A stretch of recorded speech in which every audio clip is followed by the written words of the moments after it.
we're going to talk about sweating the small stuff. And my experience is that doing a lot of little things right can add up to, something pretty big and pretty significant. So, the innovation formula, like it says, is about doing 100 little things right.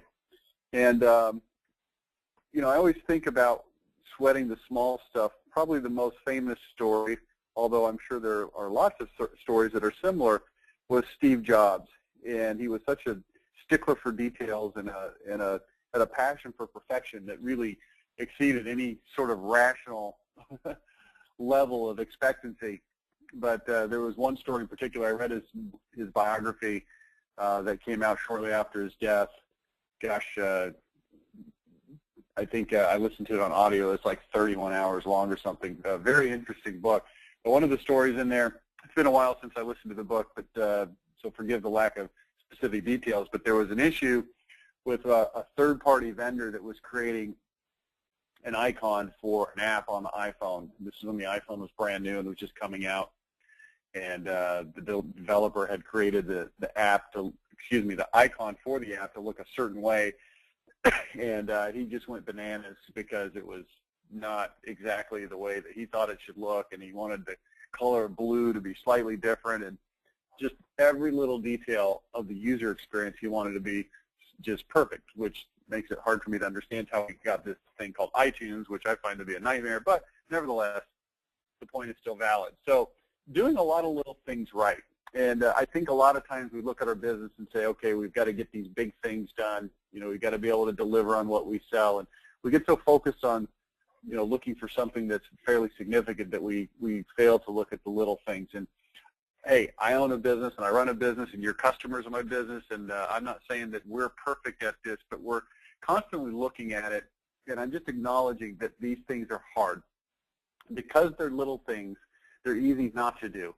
And when you don't do some of the little things, people, generally speaking, will not notice what they're not seeing. They won't recognize it. Now, sometimes, in some of these things we're going to look at, maybe a little bit more noticeable, but it's easy not to do these things. But by the same token, they're not that hard to do. So anyway, if you fail to do these things, people will get a feeling about your business. Hang on just one second. Excuse me. Sorry about that.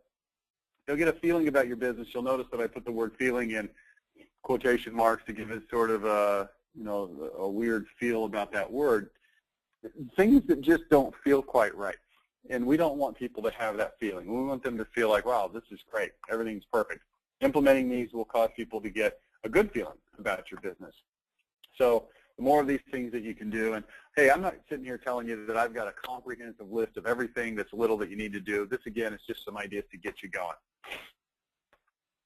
So why do we want to sweat the small stuff? Well, the first thing is it just shows people that you care. You care about them. You care about their business. You appreciate and acknowledge and have gratitude for the fact that they're your customer. If you read the book, Weapons of Influence, there are 6 weapons of influence that are talked about in there. We've covered some of them on various webinars before, but there are things like reciprocity, scarcity, social proof, authority, and then one that we're talking about right now is liking. People want to do business with people they like. And if you feel like if your customers feel like you like them and are treating them well, they will like you. It's such a basic thing. I remember one of my sons, I've got 4 sons, but one of them was in kindergarten. He wrote a little thing in his writing notebook. They kept a writing notebook, and it said, how to make a friend. And then number 1, it said, find somebody you like. Number 2, do something for them nice. Number 3, then they will be your friend. And it really is just kind of that simple that a kindergartner could figure that out, okay? That's what we're looking for here. Gives people that intangible feeling. And again, like on the previous slide, hopefully that's a good intangible feeling, not a negative one. So you want to think about systematizing some of this stuff into your business so that you're not leaving it to chance. My experience is if you can think of something, then you can create a system to ensure that it happens. So in other words, whatever it is you can think of that you want to improve or do better, you can systematize that into your business.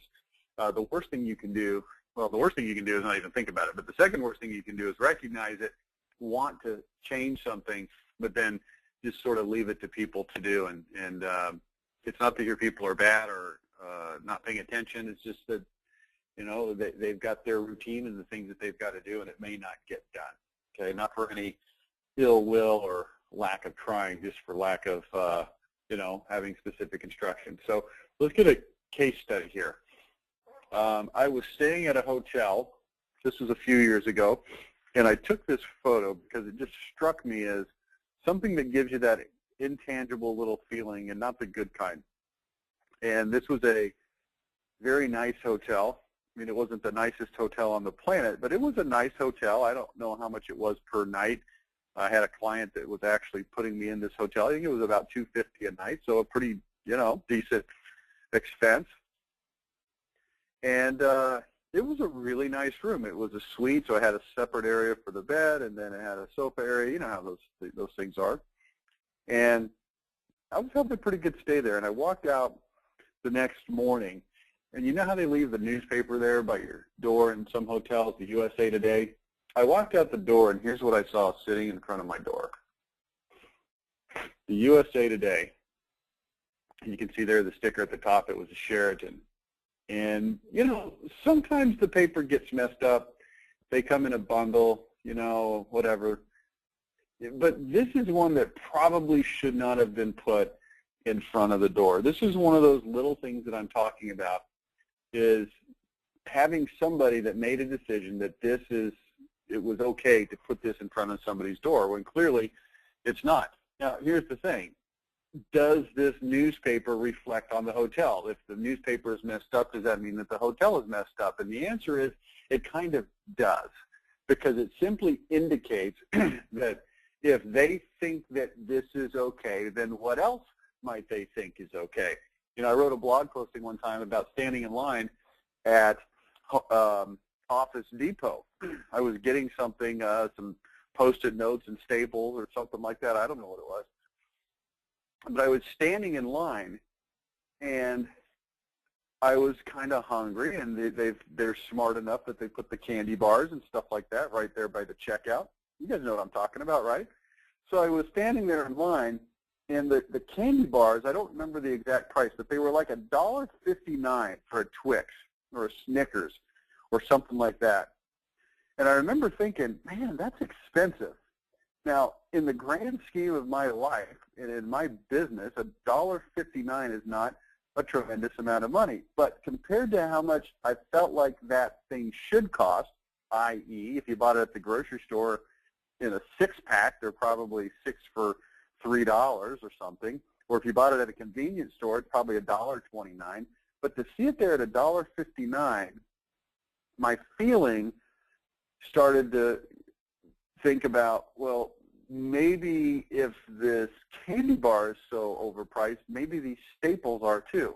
And maybe these Post-it notes are overpriced too. And maybe this copy paper that I need to buy is overpriced too. And I don't know if that's true, and maybe it is, and maybe it isn't.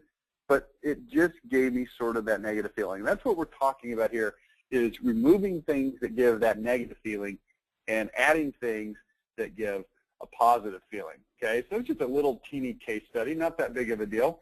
Here's something that you might want to jot down. So if you would please grab your pencil, this is a good place to jot this down, because as I go through the rest of this webinar, I'd like you to key back to these 9 words. Here they are: professional, personal, clean, neat, pleasant, clear, easy, helpful, and nice. I mean, if we were starting the Boy Scouts over, I know they've got, you know, trustworthy, loyal, helpful, friendly, courteous, kind, obedient, cheerful, thrifty, brave, clean, and reverent. But this is not a bad list either. Professional, personal, clean, neat, pleasant, clear, easy, helpful, and nice. And I'd like you to think about those words as we evaluate some of these other areas. Is your company professional? Are the interactions personal? Is what the customer experiencing, is it clean? Is it neat? Are your people pleasant? Are the interactions with your company pleasant? Is it clear and easy what to do? Are you helpful? Are you just nice? Okay, so jot that down. Hopefully you've got that jotted. And let's continue into, we've got 12 different elements we're going to cover today. So think about these things as we go through the 12 things that I'm going to show you here. How are you doing right now? So you got to evaluate. So we're going to go through 12 things, and I want you to evaluate each one of them. How are you doing right now? Now, if the answer is we're not doing that great, that's okay. This is a starting point. Just jot it down. Maybe on a scale of 1 to 10, how do you think you're doing right now? Then improve. What specifically? Keyword specifically. What specifically could you do to improve? So in other words, you don't want to say, well, we want to get better. You want to say, what specifically can we do to get better? Third, what could you do to make sure that your plans stick? Could you systematize this somehow? Or could you put a training module in place? Is there something that you could use technology to help improve? And then fourth, measuring. How can you measure your performance so that you see how you're doing? Could you ask your customers? Could you send in a mystery shopper? Could you at least put yourself in the position of a customer, look at your business through John Smith's eyes, so to speak, and continually evaluate yourself on these things as you, go through time in the future? Okay, so take a look at this. So that being said, let's start with number one, which is phone etiquette. Phone etiquette.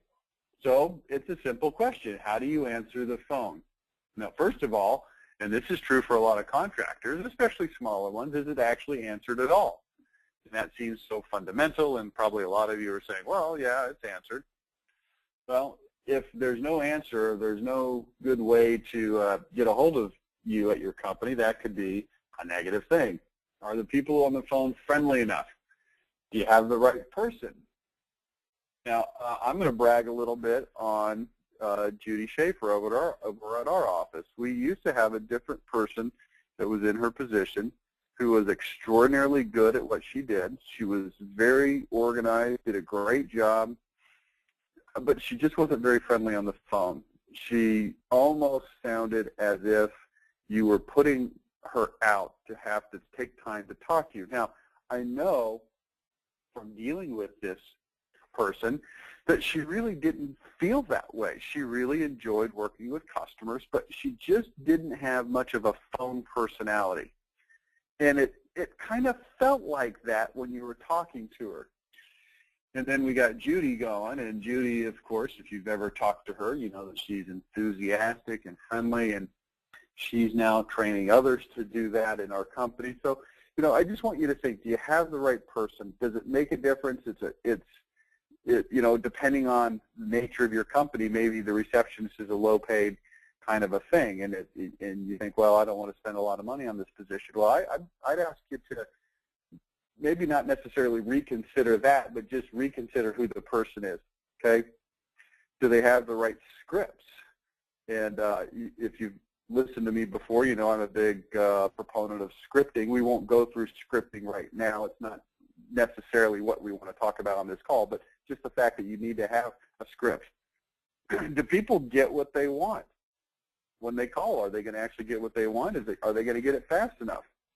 Remember, the phone is the face of your company for a lot of you in this business, particularly if you're in the remodeling industry, but it's true for lots of businesses. I mean, you don't have a storefront necessarily. Now, if you do have a storefront, we'll get to that in just a minute, physical locations, that's going to be number 3. But for now, just realize that there's a lot of phone interaction. It's a very personal nature of the type of business that you have. So I want you to consider this. Number 2 is phone etiquette part 2. Now, some of you have auto attendants, and that's okay. I'm not going to sit here and tell you don't have an auto attendant. In fact, we have an auto attendant. It just makes more sense sometimes. But if you do have an auto attendant, make sure that it's easy and clear, that there's an option to get to a real person, and that people understand that the options are up to date, that they're actually going to find what they want. Let's also talk about voicemail greetings. Is it pleasant, first of all? And number 2 is setting expectations. I think a lot of times people create their voicemail greeting, and they'll simply say, hey, you've reached the office of Rich Harshaw. Please leave me a message. I'll call you back, which is okay, I guess, but why don't you use that voicemail greeting to set certain kinds of expectations, okay? For instance, maybe certain types of things you would want people to send you an email instead of leaving you a message. Or maybe you want to give them directions of how to get a hold of you some other way. Whatever the case is, just think about it a little bit. And let's also talk about on-hold messages for just a second. I am a huge proponent of warm, friendly, personal on-hold messages that have stories and interesting information on them. Now, this is different from the quote-unquote on-hold industry, which I guess that's the thing. People that create these on-hold messages for as a business. It never ceases to amaze me how they do it wrong. So they'll get the friendly announcer voice guy. Thank you for calling. We appreciate your business. We'll be right back with you in just a minute. And then it goes to a little clip of music, and then the female voice comes on. We appreciate your business. Thank you for waiting on hold. We will be with you as soon as we can. And then music. And number one, that keeps reminding people that they're on hold, so it makes the hold feel interminably long. But number two, it's just not very personal. Remember our list: professional, personal, clean, neat, pleasant, clear, easy, helpful, and nice? How about instead create a voicemail, or excuse me, an on-hold message that tells a little bit of a story, how your identity became your identity. Maybe you could say something like this. Most remodelers come from a remodeling background, but over at XYZ Remodeling, you might be interested to know that our owner, Dave Jones, actually was a CPA for 17 years. And in his line of work as a CPA, working for large clients or huge, Fortune 500 business or small business, whatever it was, saw the necessity of absolute precision when it comes to accounting and working with numbers. Well, at XYZ Remodeling, when we started this company, that same mentality of precision and accuracy came with Dave Jones. He got into this business because of whatever, and when he got into this business, saw that there was an industry rife with inaccuracy, with shoddy workmanship, with inattention to detail, and we've built our entire business. And see, it's just a little story. That's all I'm trying to tell you here. Don't take that story. Clearly, that's not your story, but whatever your story is, right? And if you're interested in what your story is, look on your About Us section of your website. So number three, we're going through 12 things here. Number three is the physical locations. Now, this may not apply to everybody, but if it does, let's take a look. So, man looks on the outside. This is a story that goes back to the Old Testament when the prophet, I believe it was Samuel, was looking for the new king because Saul was getting booted. So he was told to go to the house of Jesse. In the house of Jesse, Jesse had 7 sons, and of course in those days everything was all about the birthright. So the prophet came to Jesse and said, the Lord has told me that one of your sons is going to be the king. And proudly he brought his oldest son, who I believe his name was Abinadab or Eliab, I can't remember, one of those, and he said, here's my son. And the Lord tapped Samuel on the shoulder and said, that's not the right one. And Samuel had a little bit of a wrestle with the Lord, and he said, well, but look at him. He's the oldest. He's got the birthright. He's a big, strong, fine, upstanding young man, broad shoulders, strong in will, strong in spirit. And the Lord said something to Samuel that is critical, that we understand as humans. He said, the Lord looks on the inside, but man looks on the outside. So in other words, man's going to take a look on the outside, and what's on the outside is important. But the Lord looks on the inside. In other words, the Lord was telling him, I don't really care that he looks the part. He's not the right person. And so it went on down the road from Abinadab to Eliab and on down. And finally, he went through 6 of the sons and said, well, the Lord kept telling him, none of these are the right sons. And Samuel looked at Jesse and said, well, do you have any other sons? And they said, well, you don't mean David, who was out in the field, and he was, this ruddy-faced little kid, basically. And they brought him in, and the Lord said, yeah, that's him. That's the king. And nobody could believe it because he was such a little, pipsqueak. He went on to conquer Goliath and You know, he became quite famous as a king. But here's the point of the story. Man looks on the outside, God looks on the inside. And last time I checked, your customers were probably people, right? And here's what you need to know. They're going to take a look. You know, people shouldn't judge by what they see, but they do. And since they do, we've got to account for that and make sure that people are seeing things to give them the right look and feel. So for your physical location, obviously you want to be clean. It needs to be designed well, merchandised so that it looks right, you know, clean and fresh. One of my first jobs when I was in college, I took a job at a hardware store, believe it or not. And if you knew me, you would say not, because you know that I know nothing about fixing stuff or hardware, and I was the guy that was actually telling people how to fix stuff. It was actually quite comical. But I remember this store. It was one of those old-style True Value hardware stores that sat in a little neighborhood shopping plaza. It was just a teeny tiny neighborhood store, and this was in the early 90s when Home Depot was there and coming on strong, and Lowe's was kind of coming on strong, and people had a decision to make. Do I go to the little True Value hardware store, or do I go to Lowe's? The hardware store had convenience going for it because it was right there in the neighborhood instead of having to drive down to the main drag and, you know, get in traffic and all that. But it was such a ratty, dingy, old, crusty, unappealing store that people just really, it held no appeal. People looked at it and went, eh. And sure enough, not too long after that, a couple of years later, it bit the dust. It went out of business. Where are you located? Are you in the right part of town? If you say, well, we're going to save money by being back here in this warehouse district, that's okay. But just realize as people drive up, they're going to be looking at their surroundings and getting a feel for who you are. Is it easy to park? Is the parking lot good? Is it easy to get to? You know, gum. This is a big pet peeve of mine, is gum.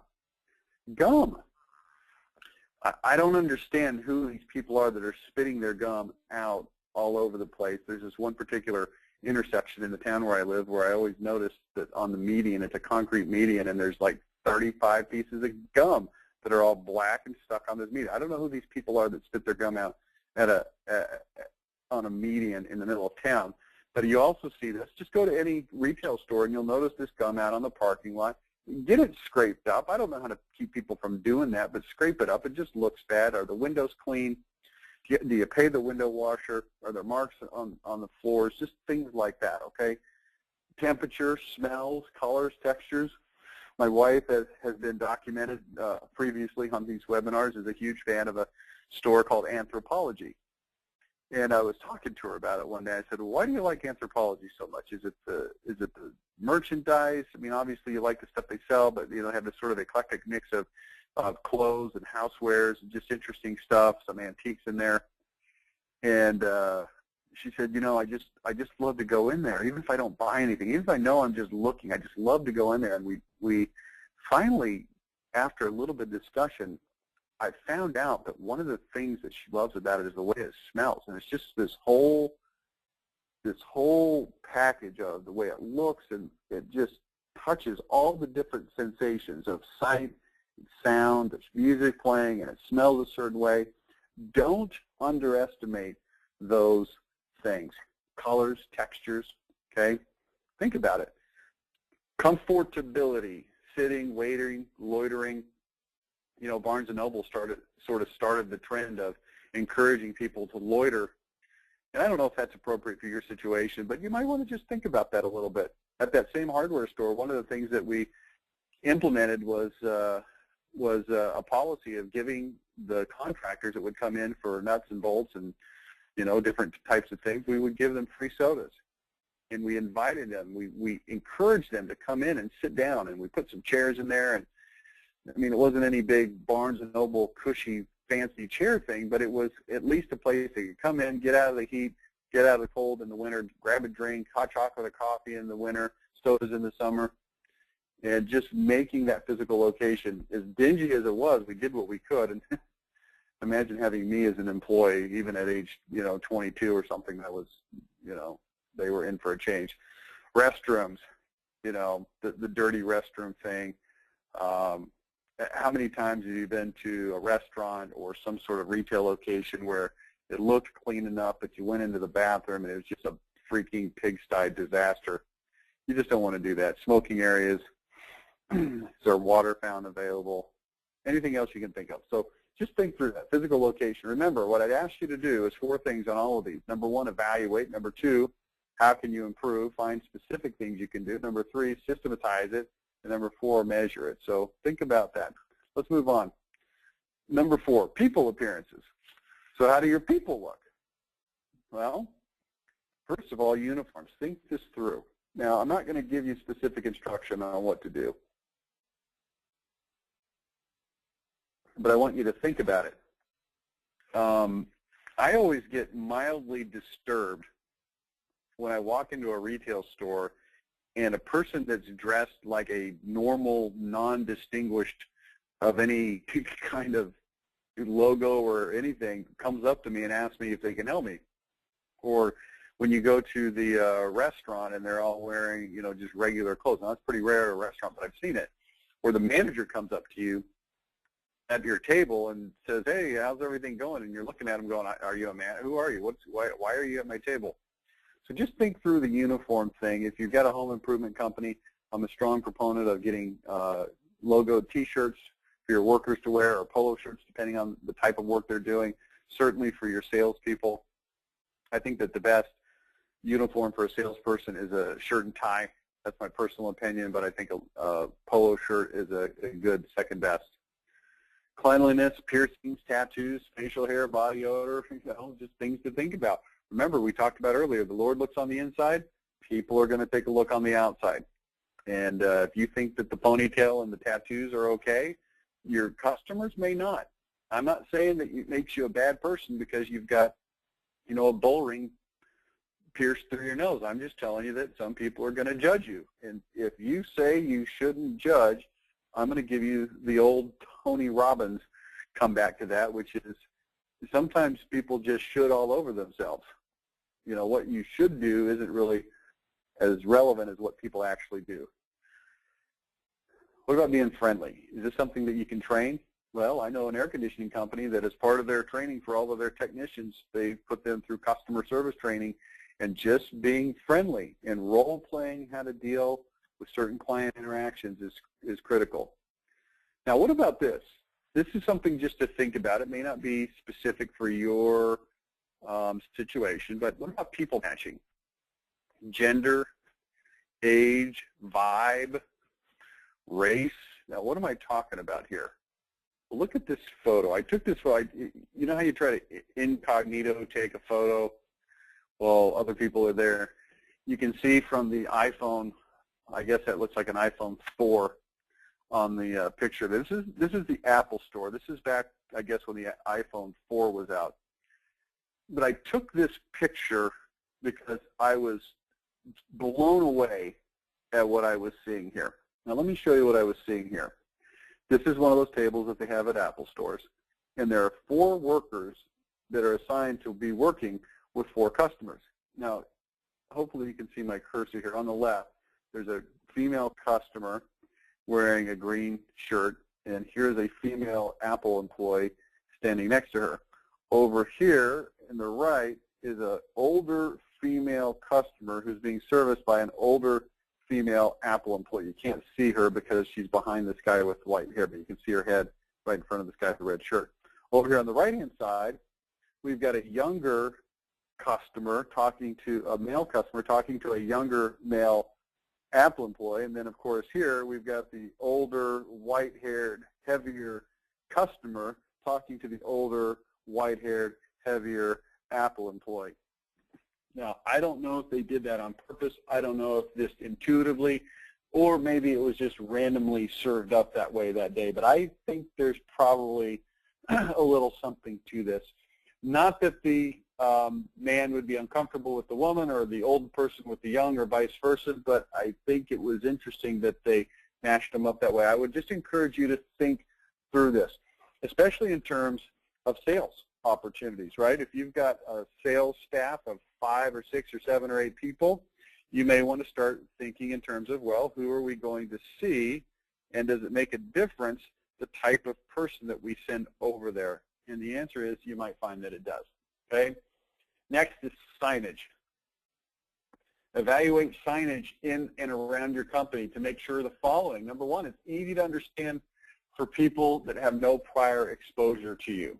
In other words, you don't necessarily want to put things on signs that you have to understand certain things about your company to get. Are they clear? Are they concise? Easy to understand. The tone of your sign should be friendly. Remember our list: professional, personal, clean, neat, pleasant, clear, easy, helpful, and nice. We want the tone of these signs to match those 9 words, and I'm going to add, I guess, this one, friendly. Not used for warnings and threats. Now, you know, we've all seen these kinds of signs. I think probably one of the biggest violators of these types of signs are Chinese restaurants, right? Maybe it's a cultural thing. I spent some time in Taiwan. I know a little bit about that culture. But, you know, they'll have these signs that are almost, you know, a threat. You know, no incomplete parties will be seated. You walk in and that's the first thing you see, and you're like, okay, thanks for yelling at me. So just think about that a little bit. Visually pleasing and engaging. So the design and graphics, you know, print it out on a piece of copy paper and taped somewhere is probably not the best sign for your business. Enhancing the brand and the image that you want to portray. Again, this can also have to do with branding and the way it looks and feels, but also just the way things say and what, you know, what's on that sign. So just think about your signage. Remember, evaluate, improve, systematize, and measure. Let's move on to number. Well, let me show you this first. This is just for fun. This is at an ATM machine in Taiwan. I was there in 2011 with my kids. And this is a poor attempt at translation. Attention, the gangster may use the English operation interface to cheat you. And I'm not sure exactly what that was trying to say. I think it was trying to say crooks, or, you know, a bad person might use the English operation interface to cheat you. It's kind of a warning. Okay, number 6, other appearances. We got 12 to get through. We're on number 6. Other appearances, trucks and vehicles. Think about those for just a minute. Do they look good? Are they wrapped? You know, if you wrap them, they're going to be hopefully serve as some sort of a marketing for your company, but also just give you a professional appearance. Think about your advertising. You want it to look sort of the part. You don't want it to look cheap and poor design and things like that. Website, you know, you've heard me say before, you don't want to show up to a wedding wearing cut-off jean shorts and a T-shirt, and you don't want to have a website that looks, you know, similar to that from a website standpoint. Social media, community involvement, you know, these are all things that you just want to pay attention to in terms of what do you look like, how is that making your company look and feel. Cleanliness in the house, on the job, after the job for remodeling contractors. The way that you treat people's houses is really important, okay? Do you put the booties on your feet and things like that?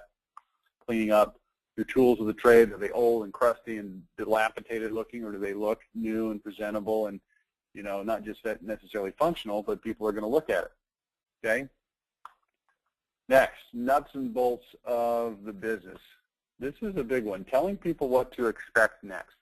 Now, here's part of the problem is you understand your business. You've done it 1,000 times. You know, you've taken an order for Windows and installed the Windows, but people haven't done it before, so they don't really know what to expect. So you've got to tell them what to expect next. Okay, so what you may want to do is put together some sort of a sheet, and I'll talk later about a communications flow chart, so just hold on for that. Invoicing and billing, prompt, friendly, complete. You know, what does it look like? Make sure that it's accurate. Envelopes, these are just little things. I mean, this is our whole idea today is little things. Stamps, letterheads, envelopes, what do they look like? Do they look like, you know, you just went down to the Office Depot and got a stamp, or did you get them printed? Do they look nice? Do they have any kind of a look and a feel about them? I mean, think about this. What if you bought, or let's think about your customers. If they bought a kitchen remodel, and you're the high-end custom kitchens, and it's, $60,000, and then you send them an invoice, and it looks like it got printed out on Microsoft Word, and you hand addressed it. The return, it's just not going to look good. You just got to look the part, okay? The ease and the speed of the transaction, is it quick? Is it easy to do business with you? What about communication and contact? Is it easy? Value and content of customer offer. So I'm talking about is following up with your customers via email and mail. Is there value in those communications? Does it look good? What does it say? And then communication dead ends where people can't find the right person. They can't figure out what they're trying to find out. They can't find the person that can help them. We're going to obviously avoid that, okay? The current wait time is from 8 to 9 minutes. This is from a website when I was buying something. What would you like to do? Join the queue, and we'll call you back when it's your turn, or you can wait, and you can put a call back. So this is one way that a company manage this. Let me show you this. Then I filled it in. It says, we're sorry, the callback feature is currently not available. So yeah, not good. All right, number 8, put stuff in writing. Put things in writing that other people either don't or won't put in writing. Your warranties and your guarantees, that might be buried in your contract with your customer, but put them out there on a certificate so people can look at it and say, okay, that's, I understand exactly what you're telling me and how it works. No pressure sales agreement. If you have one, that's part of our contractor standards guide, so many of you may have that, so it's interesting to put that in writing. Job site cleanup roster, bank confidence letter, communications flow chart. This is what I had mentioned earlier. The communication flow chart, especially if, well, hang on a second. Oh, well, I'm going to talk about that again in just a second. So it's just going to keep coming up. Setting expectations, pre-positioning materials, setting expectations, letting people know what to expect next. Just put this stuff in writing. The whole idea here is kind of like what we talked about earlier, where people just don't know what your processes are. They don't know what to expect. So just helping people see this by putting it in writing goes a really, really long way. And that's part and parcel with the next thing. If you don't set the expectations for the customer will set them himself, and they may set them the way you want, or they may not. How long things will take to do. Now, let me give you an example of this. Let's say that you sell windows, and it takes you, on average, what, 3 weeks to get the windows from the factory, 4 weeks, 2 weeks, 5 weeks, I don't know what it is, and the customer doesn't know what it is. And if you don't tell them specifically and put it in writing, hopefully, like we talked about a minute ago, then they're just going to make assumptions, and their assumptions may or may not line up with what you actually do. And so if you don't put those expectations in writing and communicate them up front and manage those expectations, you're setting yourself up for frustrated customers, and that's going to lead to problems, okay? What kind of results can they expect? What will happen next and why? Help people understand, not just what, but why. If there's things that they're not going to like, you need to be talking about them in advance and let people know so they don't just spring on them, negative, unpleasant things. If there's some things that people won't like, you might want to compensate for those. Here's what I was talking about. A communications flow chart. If the process is unusually long and unfamiliar, you may want to just chart it out and say, look, here's what's going to happen first, second, third. Here's how long it takes to get from step 1 to step 2 to step 3 to step 4, so that they can just flipping see it, okay? I'm going to make a note here. All right. Note taken. Number 10, dealing with problems. Inevitably, problems are going to come up, right? They're going to come up, so you need to deal with them. Acknowledge them quickly. It's disarming when you acknowledge the problems instead of trying to deny them or push them off. If customers want to vent, let them vent without interrupting, hear their side of the story. Take the lumps and assign blame to yourself. It's so easy to blame the customers. We've seen this in our business when things have gone wrong. It's very easy for the worker to say, well, the customer did this and this and this, and then you realize that you're empowering and enabling the customers to have the wrong expectations or to not do things that they're supposed to do. And then when they get frustrated, it's easy to blame the customer, and I would encourage you to look at yourself in the mirror and say, what did I do wrong that could have avoided this problem in the first place? Okay? Minimize customer fault at all costs.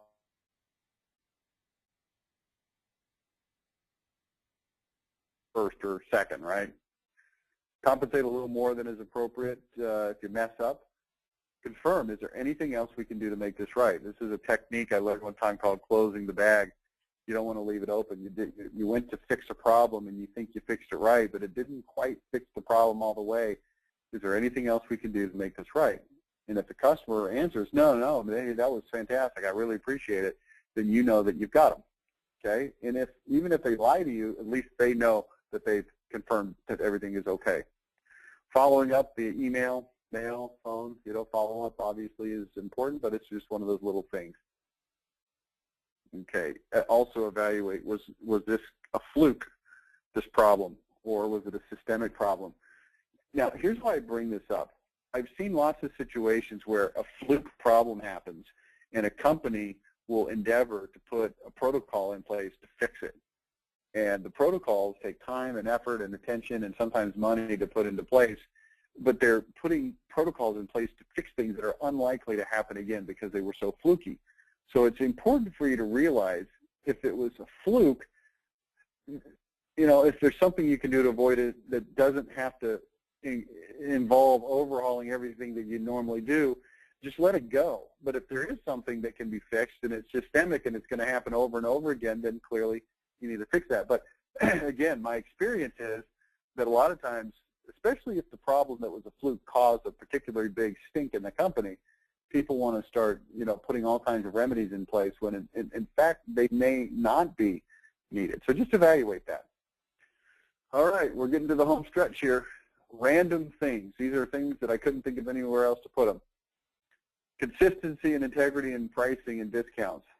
Okay, I think that when you start offering people, lots of different prices based on what you think they can pay and so forth, I think it starts to get into a little bit of trouble. We've gone through this in our company where we sold other things in the past that were more consulting type packages, and it was always the salesperson wanting to get as much as he possibly could, but then you start having people that are peers that have different deals with you for the same thing, and it can potentially create some conflict internally and externally with your customers. My preferred way of doing business is to say, okay, here's the prices, and that's what they are. Now, you don't have to do it that way. I'm just encouraging you to think about this. Consistency and integrity. Integrity in pricing means if you say that you're going to give the discount to 10 people, give it to 10 people, not 11, okay? If you're going to give discounts, apply the discounts fairly across the board. I've had this experience in a retail environment on many occasions, and it just makes you feel rotten as a customer. When you walk in and you pay, let's say it's at a restaurant, and let's say your bill is whatever, $20, and you pay it, and then the guy right behind you comes in, and he gets the exact same thing, and he pulls out a coupon, and his bill is only $15. And you just feel like, wow, I just got ripped off for $5. When 20 seconds earlier, you thought your $20 was a perfectly reasonable price. But when you've got different people paying different things, I'm telling you, it just opens the door for some bad feelings. So you might want to think about that.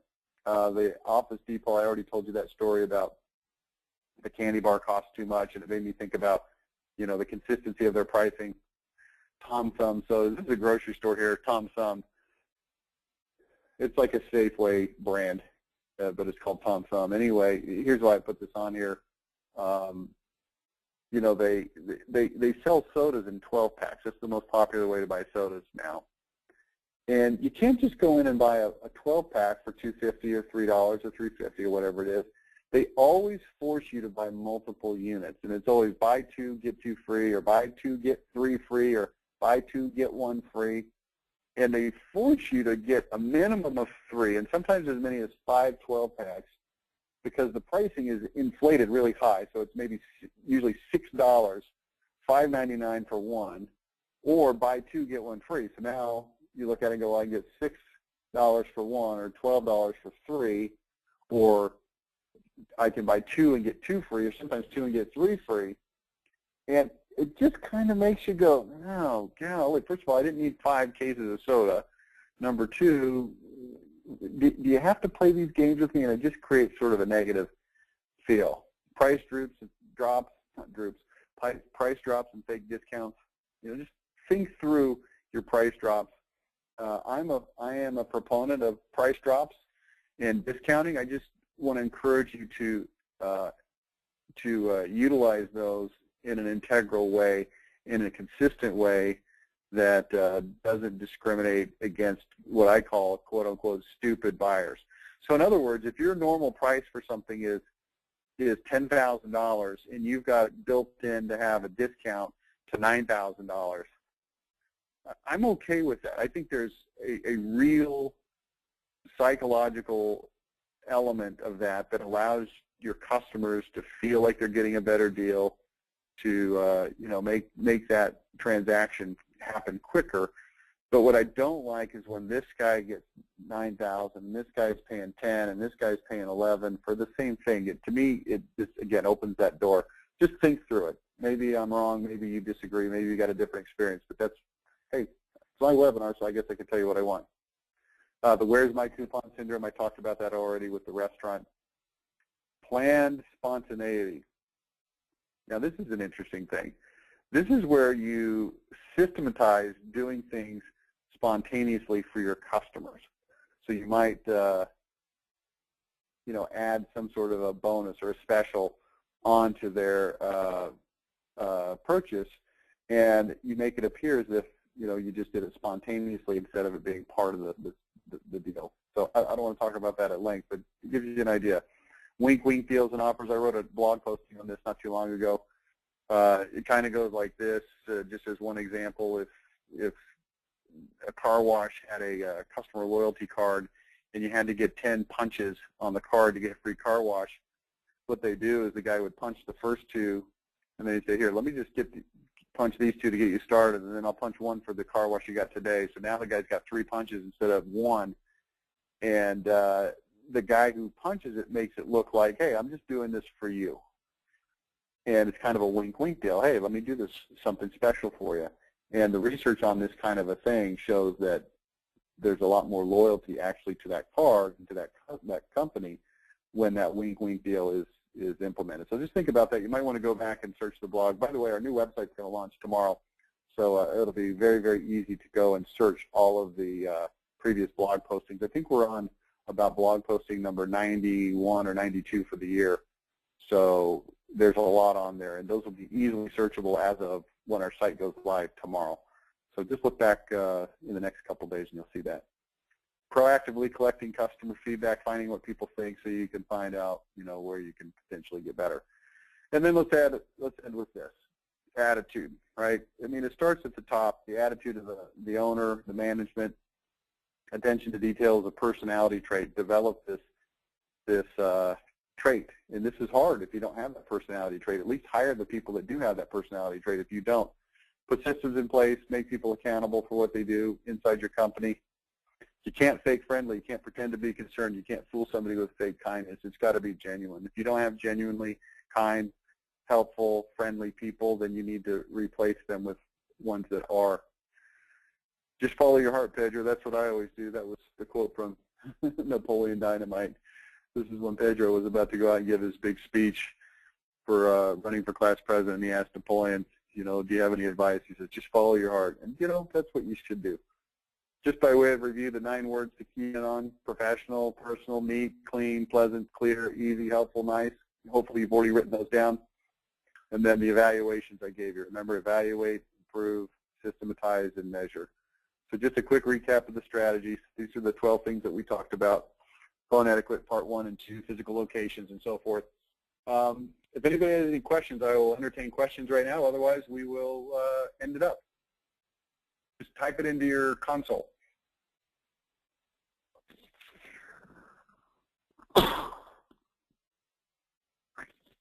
Okay, here's a couple. Okay, thanks for that. phone etiquette. How many times should the caller hear the on-hold story? Now, answer one. You should make it sufficiently long that if people are hearing it over and over again, that's not good. You don't want them to be reminded that they're on hold. So I recommend usually about a 3 to 5 minute on-hold message. If they're on hold for much longer than that, then, you know, there's kind of a problem. All right, any other questions today? Anyone? Bueller? Okay. Thanks so much for participating. We will probably be back, not next week. I'm actually out next week, so I will not be on the webinar. There will be no webinar, but we will be back the following week. Thanks so much. We'll see you later. Bye now.